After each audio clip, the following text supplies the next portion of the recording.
요즘 장이 흔들릴 때 제일 억울한 순간이 뭐냐면 뉴스 보고 샀는데 내 매수만큼은 꼭 고점 지키는 순간이죠. 회사 일에 치이고 잠깐 틈나서 MTS 켰더니 이미 급등해 있고 그때 들어가면 다음날은 귀신같이 밀립니다. 그래서 차트를 공부해보려는데 보조지표가 너무 많아요. RSI, MACD, 볼린저 켜는 순간 뇌가 멈추고 결국 난 체질이 아닌가 보다 하고 포기하게 됩니다. 근데 여기서 딱 하나만 기억하시면 됩니다. 고도지표는 대부분 가격을 따라오는 후행이지만 거래량은 실제 돈이 들어오고 나가는 흔적이라서 시장 참여자들의 진짜 의도가 먼저 비칠 때가 많거든요. 오늘은 거래량을 어렵게 말하지 않을게요. 평균 거래량 돌파, 그리고 캔들 몸통과의 조화 이 두 가지만 갖고 가짜 돌파에 속는 확률을 확 줄이는 눈을 만들어 드리겠습니다. 안녕하세요. 포도하마입니다. 거래량은 사람들이 그 가격에서 실제로 손바뀜을 했는지를 보여주는 데이터입니다. 가격은 누가 살짝 밀어도 움직이지만 거래량은 참여가 붙어야 커지니까요.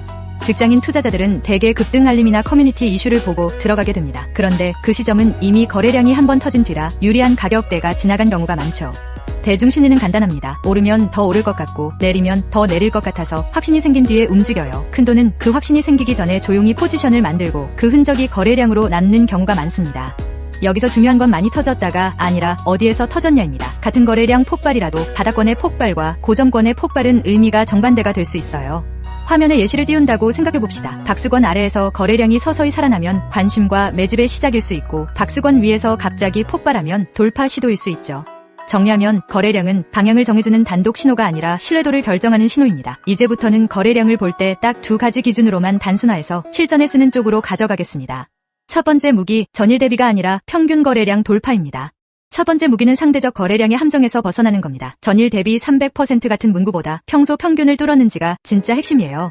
왜냐면 전일이 너무 조용했던 종목은 조금만 거래돼도 몇 배가 뜹니다. 반대로 늘 활발한 종목은 몇 배가 아니어도 평균을 넘어서는 순간부터 분위기가 바뀌죠. 여기서 평균은 5일도 좋고 20일도 좋습니다. 저는 초보일수록 20일 평균을 추천하는데 한 달 동안의 시장 습관을 기준선으로 삼기 쉽기 때문이에요. MTS에서 적용은 간단합니다. 거래량에 이동평균선을 걸어두고 오늘 거래량 막대가 그 선을 처음으로 강하게 넘는지 보세요. 그리고 장중에 잠깐 넘었다가 꺼지는지 종가까지 힘이 유지되는지도 같이 봐야 합니다. 성공 사례는 이런 흐름으로 자주 나옵니다. 바닥에서 거래량이 조금씩 평균에 가까워지다가 어느 날 평균을 확 돌파하면서 가격이 박스 상단을 테스트하죠. 이때가 관심 참여 추세 후보로 넘어가는 시점입니다. 리스크 관리는 여기서 시작입니다. 평균 돌파를 봤다고 바로 추격하면 첫 불꽃에 휘말릴 수 있어요. 평균 돌파는 관심이 붙었다는 신호로만 쓰고 진입은 다음 무기인 캔들과 합쳐서 판단해야 합니다. 두 번째 무기, 거래량과 캔들 몸통이 따로 놀면 의심부터 하세요. 거래량이 폭발했는데 캔들 몸통이 짧다면 그건 많이 거래됐지만 멀리 못 갔다는 뜻입니다. 위에서 누군가 강하게 눌렀거나 아래에서 물량을 대량으로 받아낸 소화 구간일 수 있죠. 초보가 여기서 제일 자주 속습니다. 거래량이 크면 와, 세력 들어왔다 하고 바로 뛰어드는데 정작 캔들은 윗꼬리만 길게 달리고 종가는 애매한 위치에 마감돼요. 이건 힘이 아니라 격렬한 싸움일 가능성이 큽니다. 실패 사례를 화면에 띄운다고 해볼게요. 전고점 근처에서 거래량이 역대급인데 몸통은 작고 윗꼬리가 길면 그 자리는 매물 출회가 강한 자리일 확률이 높습니다. 다음날 갭 하락이나 눌림이 나오면 어제 거래량은 매수 에너지가 아니라 매도 물량 소화였을 수 있죠. 반대로 성공 사례는 결이 다릅니다. 평균 거래량을 뚫는 날 캔들 몸통이 길고 종가가 고점 부근에서 마감되면 그날 승자는 매수 쪽일 가능성이 커요. 특히 전고점 돌파처럼 중요한 위치에서 이 조합이 나오면 신뢰도가 확 올라갑니다. 여기서 한 단계 더 실전 팁을 드리면 확인봉을 기다리는 습관입니다. 거래량 폭발 몸통 애매한 날에는 당일 결론을 내리지 말고 다음 날이 전고점 위에서 유지되는지 혹은 바로 밀리는지 확인하세요. 단호하게 말할게요. 거래량이 터졌는데 몸통이 짧고 꼬리가 길다? 그날은 확정이 아니라 보류가 기본값입니다. 보류할 줄 아는 사람이 고점 물림을 줄이고 시드를 지킵니다. 가짜 돌파를 거르는 3단계 체크리스트로 매매를 자동화하세요. 가짜 돌파는 보통 가격만 먼저 움직입니다. 그래서 우리는 감각이 아니라 체크리스트로 판단을 고정해야 흔들리지 않아요. 첫 번째는 위치입니다. 직전 고점, 박스 상단, 두꺼운 매물대 같은 막히기 쉬운 자리인지 먼저 확인하세요. 막히기 쉬운 자리에서 나오는 신호일수록 기준을 더 까다롭게 적용해야 합니다.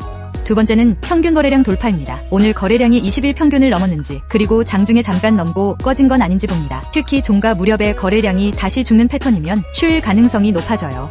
세 번째는 캔들 궁합입니다. 돌파인데 몸통이 짧고 윗꼬리가 길면 그건 돌파한 척일 수 있습니다. 반대로 몸통이 길고 종가가 위쪽이면 돌파를 시장이 받아줬다로 해석할 수 있죠.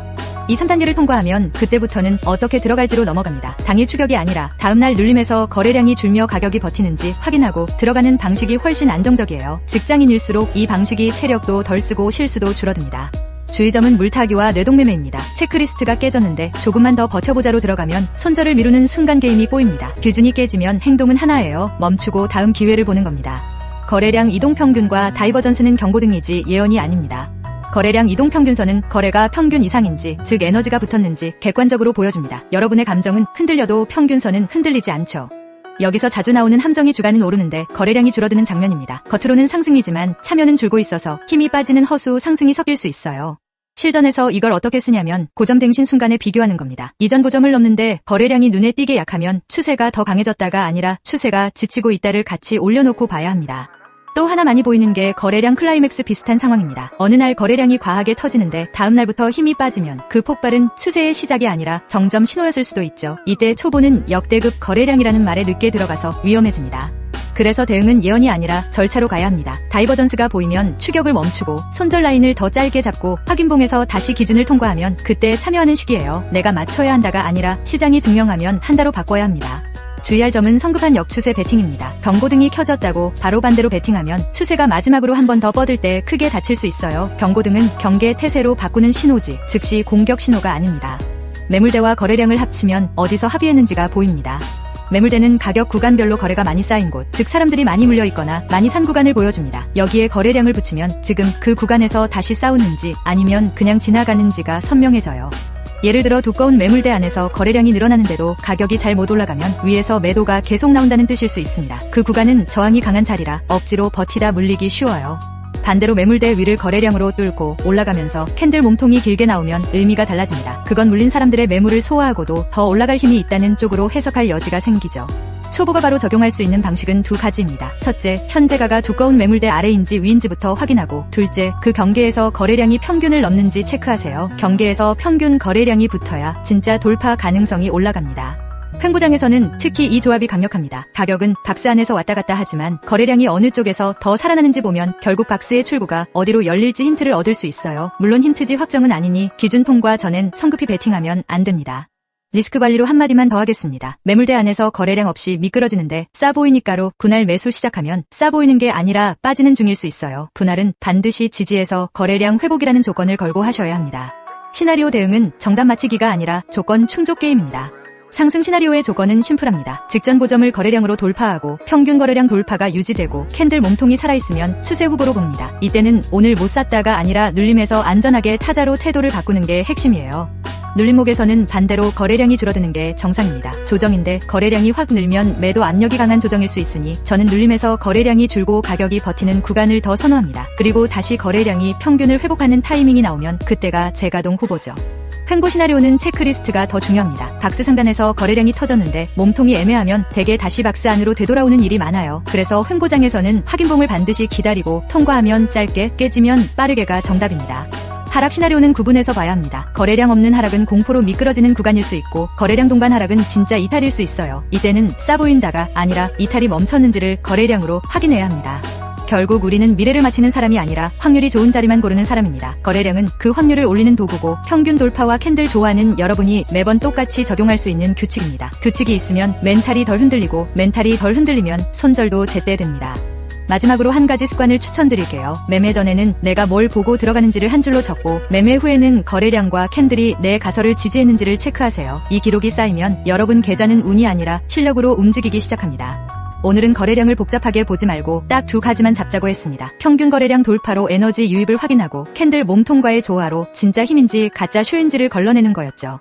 이 기준이 생기면 제일 먼저 달라지는 게 추격 매수입니다. 뉴스가 떠들어도 거래량이 평균을 못 넘거나 캔들이 애매하면 이번 건 패스를 할 수 있게 돼요.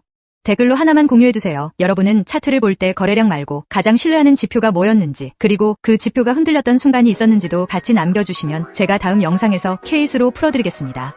다음 특강에서는 바닥권 전조 거래량만 따로 모아서 성공 실패 차트 화면 구성까지 포함해 더 쉽게 정리해드릴게요. 오늘 내용이 도움이 되셨다면 구독과 좋아요로 응원 부탁드리고 시드는 기준으로 지키는 겁니다. 포도와마였습니다.